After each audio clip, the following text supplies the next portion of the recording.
Ang kwentong ito ay hango sa totoong buhay. Karanasan ito ni Danso.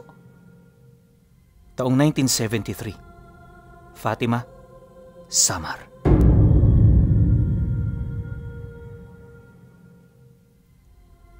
Nakatira sa liblib na lugar ng Fatima ang pamilya nila Danso. Hindi na taon ang paninirahan nila rito, gawa ng sinadya talaga ito ng mga magulang niya. Halos may hahalin tulad mo na nga sa gubat ang pinagtitirhan nila. Bukod sa sila lang doon ang nakatira, milya-milya rin ang layo nito sa mga malalapit na baryo. At para mapunan nila ang kanilang mga pangangailangan, bumababa silang magkakapatid sa bayan kapag meron na silang naitatabing bunga ng mga pananim na pwede nilang maibenta. Madalas, upo, pakwan at iba pang mga gulay ang inilalako nila sa bayan. Kahit napakalayo ng kanilang nilalakad, hindi naman gaanong nag-aalala ang mga magulang nila. Ayon nga sa kanya na, noong mga panahong yon, silang tatlong magkakapatid lang ang magkakasama. Yung pinakabata sa kanila, 10 anyos ang edad, tapos yung sumunod, nasa 15 at siya naman 20 anyos. Bagaman nasa tamang edad na, masyado pa ring mapanganib sa kanilang lumakad ng ganoong kalayo nang walang matandang kasama. Ito palaging nagiging hinaing niya sa kanyang ama, subalit sa halip na mangamba ito, di siya nito pinapansin. Ang palagi nitong sinasabi sa kanya, walang mangyayaring masama sa kanila dahil lahat ng nilalang na nakatira rito, pagmamay-ari niya. Mariin din itong inilahad na ultimo ahas pinangingilagan sila sa daan, buhat sa tangan-tangan nilang presensya. Kapag naririnig ni Danso ang tungkol dito, medyo naririndi siya sa mga sinasabi nito. Akala niya kasi noong una, pawang pagmamayabang lang ito ng tatay niya, subalit ang hindi niya alam, totoo pala ang lahat ng yon. At ang pruwebang matagal niyang hinihintay, malapit na palang dumating. Pagsapit ng buwan ng Marso, nag-ani sila ng malaking porsyento ng tubo sa bukid na malapit sa kanila. Mga ligaw na tubo ang kanilang nakuha, kaya naman yung lasa nito, medyo namumukod tangi talaga. Ayon sa kanya, walang panama ang mga tubo na inaalagaan ng mga magsasaka kumpara sa mga nakukuha nila. Bukod kasi sa masyadong malalaki, napakatamis din ng mga laman nito. Kahit purong barakong kape, tatamis sa tubong yun. Dagdag pa niya na, mabenta ito sa bayan na pinupuntahan nila, gawa ng halos lahat ng mga tao roon yon ang hinahanap. Nabanggit din ni Danso na kapag nagbebenta sila ng tubo, madali lang itong nauubos, tapos doble-doble rin ang perang kanilang kinikita. Dahil dito, marami silang nabibiling gamit pagka-uwi nila. Kasama na roon ang habili ng mga magulang nila, at kapag merong sobra, nakakabili pa sila ng kanilang mga gustong bilhin. Matapos ng 2 araw na paggapas ng tubo, matyaga na nila itong isinilid sa mga luma nilang sako. Kinabukasan, maaga pa silang umalis para hindi sila maabutan ng gabi sa daan. Bale, tig-iisang sako sila na papasanin, kaya naman inaasahan na niya na aabutin sila ng 6 na oras sa daan. Bago rin sila umalis, minabuti niya munang kausapin ang tatay niya. Kung iisipin kasi, may 2 pang sako na natitira, kaya mas mainam na sumama na rin ito upang mas malaki ang kanilang kikitain. Tay, sumama na lang ho kayo. Kasi pag 4 yung dala natin, mas marami tayong mabibili. Kasi di ba tay, yung isang sakong matitira, kasyang-kasya naman sa atin yun. Tsaka isa pa, wala naman kayong gagawin, di ba? Nang marinig naman ito ng kanyang ama, bahagya naman itong napasipat sa kinakasama nito. Ilang minuto rin yung natigilan hanggang sa unti-unti na nitong ibinaling ang paningin sa kanya. Nang magpang-abot na silang 2, kampante naman itong sumagot. May punto ka. Sige anak, sandali lang ha. Sasamahan ko kayo. Pero isasama na rin natin ang nanay mo para naman makapasyal na rin tayo ron. Pagkasagot nito sa kanya, Dali-dali naman itong pumasok para magdala ng karagdagang baon. Nang marinig naman niya ang sinabi nito, abot langit naman ang naramdaman niyang tuwa. Di nagtagal, nang maisara na nila ang bahay, dito na nila sinimula ng malayo-layo nilang paglalakbay. Halos 12:00 na ng tanghali nang makarating sila ng bayan, kaya bago sila magbenta, pinili nilang kumain na muna ng pananghalian. Maya-maya pa, nang mailatag na nila ang kanilang mga paninda, dito na nagsimulang dumagsa ang maraming mamimili. Ayon sa kanya, na habang abala ang mga parokyano nila, pakiramdam niya parang may pista sa sobrang dami ng mga ito. Sa loob lang din ng 1.5 oras, lagas lahat ang mga paninda nila. Kaya nung matapos na, minabuti naman nilang pumunta na sa mga tindahan para makapamili. Tuwang-tuwa silang magkakapatid noon dahil yon ang unang pagkakataon na magkakasama silang lahat sa bayan. Halos triple rin ang nakuha nila sa pagbebenta ng tubo, kaya naman marami-rami ang kanilang nabili. Hindi talaga nila tinantanan ng dala-dala nilang pera nang hindi ito nauubos. Kung ang iba nagtitipid, sila Dansu noon walang gaanong iniisip. Ang mahalaga kasi sa kanila ay mapuna ng lahat ng pangangailangan nila, lalo na't bumababa lang sila ng bayan kapag may inaani silang paninda. Ilang minuto pa ang lumipas. Nang makarating sila ng merkado, dito na sila bumili ng mga isda. Karamihan sa mga binili noon ng tatay niya, purong mga tuyo, gawa ng matagal itong masira. Yun kasi ang pinakamainam na ulam sa kanilang lugar, lalo na kapag medyo sawa na sila sa mga karne ng hayop. Sa loob ng ilang minutong paglilibot nila sa merkado, wala naman silang napansing kakaiba. Ayon sa kanya, napakaabala ng lugar na yon dahil sa dami ng mga mamimili na napapadaan.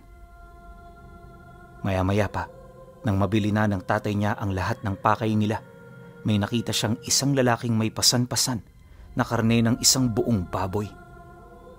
Kakakatay lang nito, kaya nang makita niya ito, hindi na roon naalis ang kanyang paningin.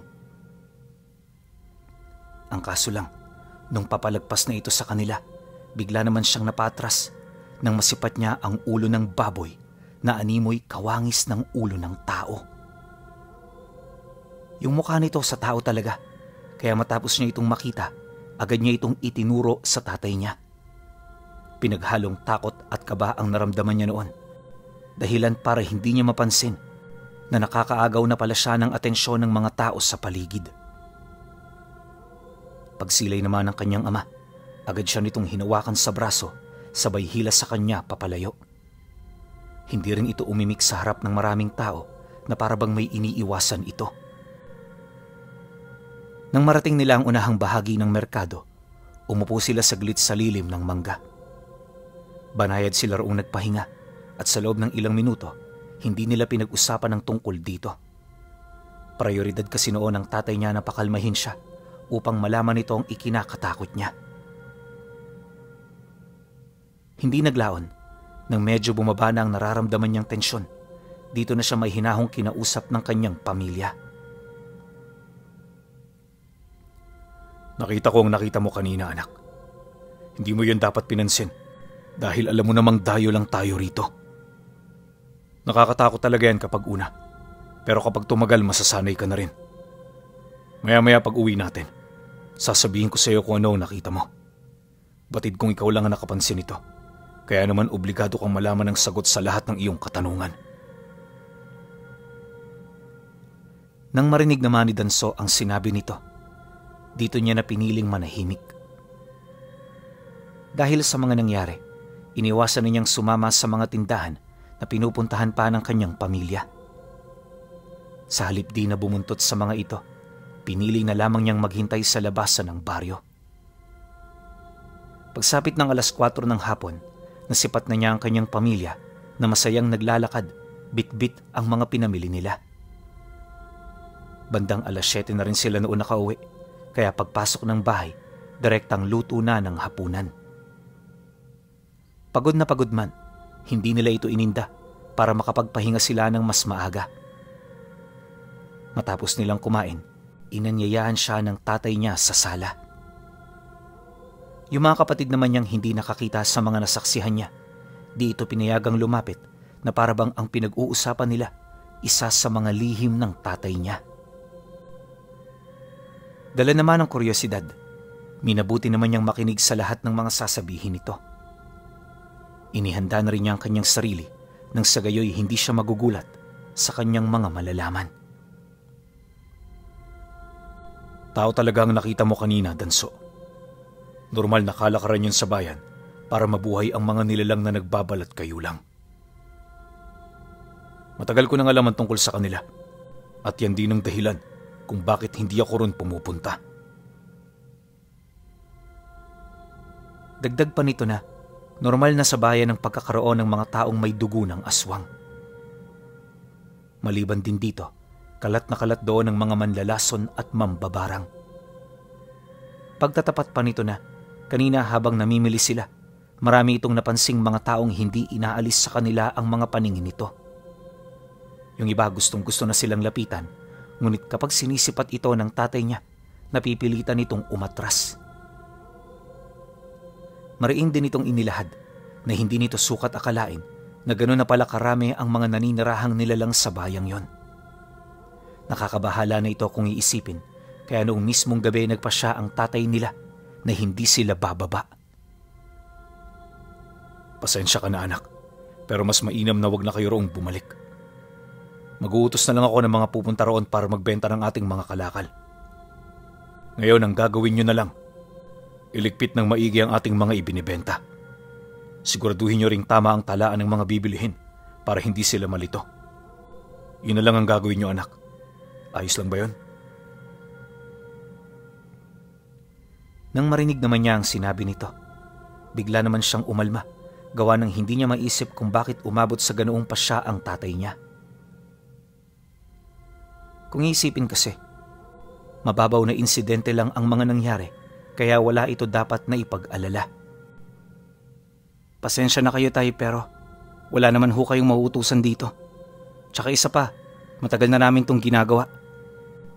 Sa merkado ko lang naman yung nakita. Kaya pwede naman sigurong iwasan lang namin ang lugar na yon, di ba? Dahil sa sinabi niya, dito na nagsimula ang argumento nilang mag-ama. Kung ito lang kasi talaga ang masusunod, hindi na siya nito papayagan pang bumalik. Ang kaso lang, sa kasagsagan ng kanilang pag-uusap, sumingit ang kanyang ina. Inilahad nito sa kanyang asawa na huwag masyadong sakali ng mga anak nila.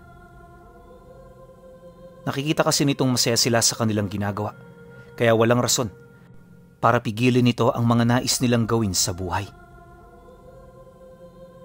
Dagdag pa nito na malalaki na ang mga anak nila, kaya naman kayang-kaya na nito ang kanilang mga sarili. Matapos naman itong ipagtanggol silang magkakapatid, dahan-dahan naman itong lumapit sa kanya. Pagkaupo nito sa kanyang tabi, narinig niya ang malumanay nitong boses na nagsasabi ng, "Basta anak, sundin mo ang lahat ng payo ng tatay mo ha. Para sa inyo yan, kaya huwag mong susuwayin. Konting pag-iingat lang kapag pumupunta kayo ng bayan. Alam niyo naman, iba na ang panahon ngayon. At kapag may problema rin kayong nakaharap doon, wag na wag niyo itong ililihim sa amin. Mas maaga niyong sasabihin, mas mabuti. Nagkakaintindihan ba tayo, anak?" Oo, inay." Takot na sagot naman niya rito. Sa mga magulang niya kasi pinuno, di hamak na mas nakakasindak ang nanay niya. Kahit yung ama niya, hindi rin may pagkakailang natatakot dito. Yun ang dahilan kung bakit kapag nagpasya na ito, wala na silang magagawa pa para yon ay suwayin. Matapos naman ang kanilang pag-uusap, sa halip na masunod ang tatay niya, yung nanay nila ang nagpasya ng lahat. Wala namang nagawa ang kanilang padre de pamilya, kundi ang sumang-ayon sa nais nitong mangyari. Dumaan pa ang ilang buwan, naging abala sila sa paghihintay sa panahon ng sagingan. Marami na sa kanilang mga saging ang may nakausli ng bunga, Kaya naman habang hindi pa ito pwedeng pitasin, inihahanda na nila ang paglalagyan nito. Di nagtagal, nang sumapit na ang anihan, agad naman nila itong isinilid sa sako. Ganun pa rin naman ang nangyari. Pagkatapos ng ani, nagpahinga sila ng isang buong araw bago bumaba ng bayan. Sila pa rin tatlong magkakasama, ngunit sa pagkakataong yon, may mga nilalang na palang palihim na nagbabantay sa kanila. Pagsapit naman ng araw ng kanilang pag-alis, 5:00 pa lamang ng madaling araw, naglalakbay na silang magkakapatid. Magbabandang 11:00 na sila noon nakarating, kaya yung mga mamimili medyo kokonti na rin. Mabuti na lang may mga bumili pa, at nung napadaan sila sa isang malaking tindahan, binili nito ang lahat ng mga natira. Dahil sa ginawa ng may-ari, abot langit naman ang kanilang pasasalamat. At para makauwi ng mas maaga, sinimulan na nila ang pagbili ng kanilang mga pangangailangan. Magbabandang 3:00 na nila na kumpleto ang lahat ng utos ng kanilang mga magulang, kaya nung wala na silang pakay sa lugar, dali-dali naman sila roong umalis. Akala niya, isa lang itong ordinaryong araw para sa kanila, ngunit lingid sa kanyang kaalaman, may mga mangyayari pala noong hindi nila inaasahan. Paglabas kasi nila noon sa baryo, may dumaang 2 matandang lalaki na merong ibinulong sa kanyang mga kapatid na naroon sa kanyang tabi. Hindi niya mawari kung ano ito, pero paglayo ng 2 matanda, nakita niyang bigla na lamang nagsuka yung 2 niyang kapatid. Sinubukan niya itong tulungan pero wala rin siyang nagawa. Yung pagsusuka kasi ng mga ito, walang tigil. Tapos ang nakakapagtaka pa, may mga halong uod ang mga likidong lumalabas sa sistema nila. Dala naman ang kanyang pag-aalala, agad naman siyang humingi ng tulong sa mga bahay na nasa malapit. Malayo na kasi siya noon sa sentro, kaya nagbabaka sakali siyang may mga tao roong makakatulong. Subalit sa kasamaang palad, wala siyang nakita. Lahat ng taong hiningan niya ng tulong, parang mga bulag at binging nagsipasok sa mga tahanan nito. Yun bang parang ayaw nitong masangkot sa gulong kinakaharap nila? Nakakagalit man ang ganoong pangyayari, hindi siya sumuko alang-alang sa kanyang mga kapatid. Ang problema, walang nagmamagandang loob noong tumulong sa kanila. Basta, lahat ng mga nilapitan niya, nagsipasok sa mga tahanan hanggang sa dito niya na nakita ang iilang mga panauhing animoy may kinalaman sa mga nangyari sa kanyang kapatid. Unang silay pa lang niya sa mga ito, alam na niyang wala itong magandang gagawin. May mga nanlilisik at namumula rin itong mga mata, kaya sa halip na lumapit doon para humingi ng tulong, hindi niya na ito ginawa. Walang sabi-sabi, agad naman siyang bumalik sa kinaroroonan ng 2 para itakas papalayo ang mga ito. Iniwan na rin niya ang lahat ng mga pinamili nila dahil sa mga sandaling yon, buhay na nila ang nakataya. Ilang minuto pa ang lumipas nang marating na niya ang mga ito. Dali-dali niya itong hinila patungong bundok. Bagaman walang patid pa rin ang pagsusuka ng mga ito, pinilit niya itong pausarin ng sagayoy sama-sama silang makakatakas sa mga nilalang. Alam niya kasing may mas tsansa silang makapagtago sa bundok, lalo pat sanay na sanay sila roon. Pagdating naman nila sa paanan, ramdam niyang nakabuntot pa rin sa kanila ang grupo ng kinabibilangan ng 2 matanda. Bagaman malayo pa ang mga ito, naniniwala siyang maaabutan sila ng mga ito. Di man kasi siya sigurado, malakas ang kanyang kutob na higit pa sa tao ang grupong sumusunod sa kanila. Ano man ang pakay ng mga ito, paniguradong hindi ito makakabuti sa kanilang 3. Sa pagpapatuloy naman ng kanilang paglalakad, paulit-ulit niyang kinakausap ang 2. Palagi niya itong pinapaalalahanan na tataga ng mga loob nila upang hindi sila manghina. Mabuti na lang talaga, biglang tumigil ang pagsusuka ng mga ito, kaya kahit papaano'y nanumbalik ang kanilang mga lakas. Ang kaso lang, di pa raw nagtatapos ang kalbaryong kanilang kinakaharap. Kailangan pa kasi nilang matakasan ng grupo kung nais nilang makauwi ng buhay. Kalahating oras pa ang dumaan. Nakarating sila sa parte ng Nyugan kung saan meron doong parte ng lugar na pinaglulutuan ng kopra. Pagsilay niyang wala roong katao-tao, agad naman sila roong lumapit, sabay ipon ng mga balat ng nyug na nakasako. Walang patid nila itong sinunog sa paniniwalang ito ang makakataboy sa mga nilalang. Ayon kay Danso Pinuno, naubos nila ang lahat ng balat sa loob lamang ng isang gabi. Hindi rin sila noon nagpapahinga, gawa ng kinakailangan nila itong bantayan para masigurong mananatili ang makapal na usok nito. Dagdag pa niya na, kahit gano'n na ang kanilang ginagawa, pansin na pansin pa rin niya ang grupo na nagmamasid mula sa malayo. Pagsapit ng sumunod na araw, napansin niyang naglahong parang bula ang mga ito. Gayunpaman, kahit wala na roon ang mga nilalang, hindi pa rin siya nagpakakampante. Buhay na kasi nila noon ang nakataya. At kung hindi sila mag-iingat, paniguradong hindi na sila makakauwi. Pagtungtong ng 5:00 ng madaling araw, dumating ang mga taong nagbabantay sa Nyugan. Galit na pumasok sa kubo ang mga ito dahil sa ginawa nilang pagsunog sa halos 40 sako ng balat ng nyug. Nang masipat naman sila ng mga ito, agad naman sila nitong pinalabas para kausapin. Masyado bang malamok dito para magsunog kayo ng ganyang karaming balat? Taga-saan ba kayo? At bakit kayo napadpad sa koprahan? Ay naku kayong mga bata kayo. Kung ano-ano na lang pumapasok sa kokote ninyo. Nakakaawa kayong saktan eh. Pero yung ginawa nyo nakakagalit ng husto. Pasalamat kayo marunong kaming magtimpi sa mga kabataan. Sige na, umalis na kayo habang hindi pa nagbabago ang isip ko.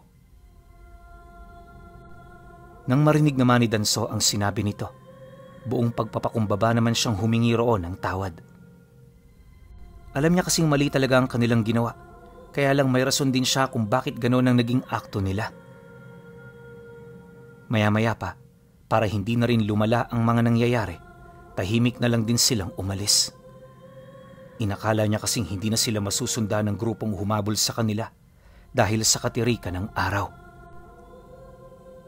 Ngunit ang hindi niya alam, di pala naaapektuhan ng mga ito ng sinag ng araw. Wala rin siyang kaide-ideya sa ginawa ng mga nilalang na yon sa lugar na dadaanan nila. Basta ang napansin na lang niya, paglayo nila sa koprahan, parang paikot-ikot na yung mga daang tinatahak nila. Akala niya nung una, guni-guni niya lang ang napapansin niya, pero sa katagalan dito niya nakumpirmang totoo pala ito. Kahit kasi yung mga kapatid niya, napansin din ang ganoong pangyayari. Gayunpaman, pinili nilang magpatuloy sa pag-usad sa paniniwalang matatakasan din nila ito kapag hindi sila huminto. Subalit, sumapit na lamang ang 3:00 ng hapon, hindi pa rin sila roon nakakaalis. Yung mga kapatid niya pagod na, kaya naman napilitan na lang din silang magpahinga. Habang nakaupo sila sa lilim ng isang malaking puno, pinag-usapan nila ang tungkol sa mga nangyayari.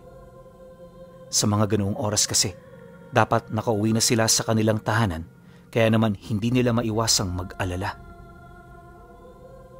Ayon pa sa kapatid niya, na kung sakali mang kagagawan ito ng mga humahabol sa kanila, maaaring hindi na sila makakaalis pa roon ng buhay. Nabanggit din ito sa kanya ang mga katanungang hinggil sa pinag-ugatan ng galit nito sa kanila.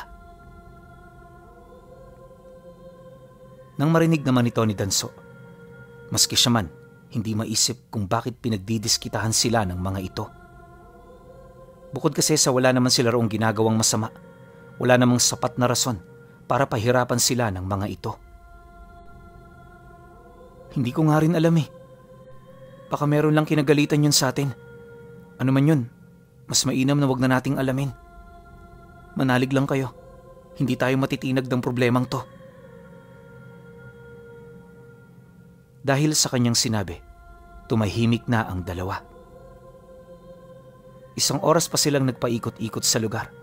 Ngunit sa kasamaang palad hindi pa rin sila nakaalis hanggang sa dito na nila narinig ang pag-uusap ng iilang mga kalalakihan ilang metro ang layo sa kanilang kinaroroonan. Gustuhin man nilang takasan ng mga ito, masyado na itong imposible, kaya ang ginawa nila matapang nila itong kinaharap. Sa isip-isip niya, bahala na ako naman ang mangyari sa kanila. Ang importante malaman nila ang pinag-ugatan ng galit ng mga ito. Makalipas pa ang ilang minuto, dito na nga nila nakaharap ang grupo. Sa kanyang pagkakatanda, nasa 8 katao ang mga ito. Yung 3 sa mga yon pansin niyang hindi na normal ang wangis dahil bukod sa nanlilisik nitong mga mata, mahaba na rin ang mga kuko nila tapos nangingitim na ang kanilang mga braso. Panay na rin ang pag-angil ng mga ito na parabang naghihintay ng pagkakataon para sumugod. Matapos naman niya itong masilayan, pilit naman niyang pinanatili ang kanyang pagiging kalmado. Alam niya kasing walang kabuluhan kung magpapalamon siya sa takot. Inihanda na rin niya ang kanyang sarili kung sakali mang hindi magiging maganda ang kahahantungan ng mga pag-uusap nila. Maya-maya pa, nang magkaroon na siya ng lakas loob na magsalita, dito niya na kinumpronta ang mga ito. Wala naman ho kaming ginagawa sa inyo ha. Bakit niyo ho kami ginaganito? Tsaka ho, namimili lang naman kami sa bayan. Hindi ho kami ron nagnanakaw o nanlalamang. Gusto lang ho naming makauwi. Yun lang ho. Nang marinig naman ng isang lalaki ang kanyang sinabi, bigla itong tumawa, sabay sagot sa kanya ng, "Wala kayong kasalanan. Pero yung ama niyo malaki ang kasalanan sa amin. Nataon lang na hindi niyo siya kasama, kaya kayo napagbunto na namin ng galit."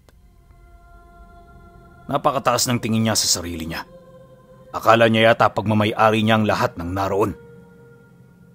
Pagkatapos namin sa inyo, siya naman ang hahanapin namin. Gusto kong makita sa kanyang muka kung papaano siya makaramdam ng takot at pagsisisi. Matapos naman itong makapagsalita, bigla naman siyang sinunggaba ng isa sa mga kasamahan nito. Pagsilay naman doon ni Danso, agad naman siyang umatras. Ngunit dahil sa bilis ng nilalang, nagawa na rin siya nitong maabutan. Pagbagsak niya sa lupa, dito na nito unti-unting napangibabawan ang kanyang katawan na kasalukuyang pumipigil sa pag-atake nito. Di nagtagal, paglapat ng pangil nito sa kanyang balat, agad naman yung tumagos kasabay ng pagsigaw niya ng napakalakas. Ramdam na ramdam niyang bumuo nito sa kanyang laman loob, kaya inakala niyang yun na ang katapusan niya. Subalit nang akmang mawawala na siya ng malay, nakita niyang umatras ang nilalang na nakasakmal sa kanyang katawan. Hindi niya mawari kung ano nangyari rito, pero base sa kanyang mga napansin, parang may nasilayan itong nilalang. Pagtingala naman niya, laking gulat na lamang niya nang makita niya ang 2 kabayong itim na nakatayo sa tabi ng mga kapatid niya.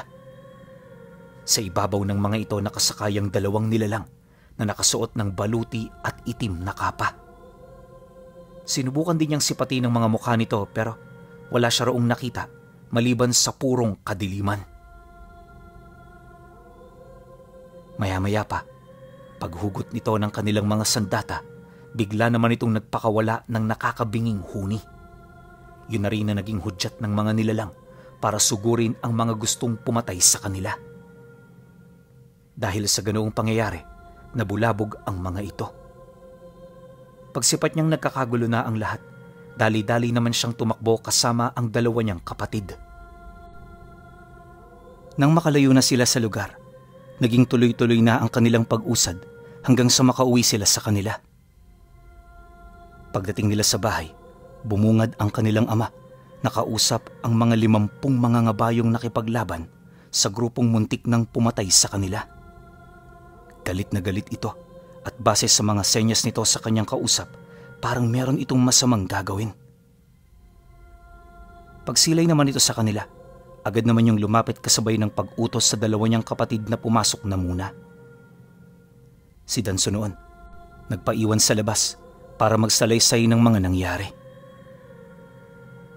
Nang marinig naman ito ng tatay niya, dito nito inilahad ang tungkol sa kanyang mga nalalaman. Ayon dito, yung grupong sumaklolo sa kanila, yun yung mga aswang na sinindak niya sa merkado. Inakala niya kasi na sa pamamagitan nito, tuluyan nitong tatantanan ng kanyang mga anak. Subalit hindi pala ganoon ang mangyayari. Mabuti na lang pinasundan sila nito sa dalawa nitong tauhan, kaya naman natulungan sila nito bago sila malagay sa panganib. Dagdag pa ng kanyang ama na dahil sa ginawa ng grupong yon, hindi siya titigil hanggat hindi nalilipol ang kanilang mga lahi. Nang marinig naman ni Danso ang sinabi nito, wala siyang nagawa kundi ang manahimik. Kahit hindi siya magsalita, alam ng tatay niya na wala siyang ideya sa mga nangyayari. Dumaan pa ang mga araw, laking gulat na lamang niya nang iuwi ng mga nilalang na inutusan nito ang iilang mga taong nakuha nito sa bayan.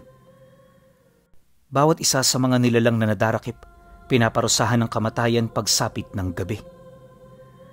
At sa loob ng ilang buwan, umabot sa 50 aswang ang napaslang nito. Dito na pagtanto ni Danso kung gaano ka makapangyarihan ang mga nilalang na inuutusan ng kanyang ama. Ang naging problema lang, hindi na siya nagkaroon ng karagdagang kaalaman ukol dito dahil hindi yun ipinasa at itinuro sa kanya. Magpahanggang sa ngayon pinuno, nananatiling palaisipan kay Danso ang tungkol sa lihim ng kanyang ama ukol sa mga tauhan nitong 50 mandirigmang mga ngabayo.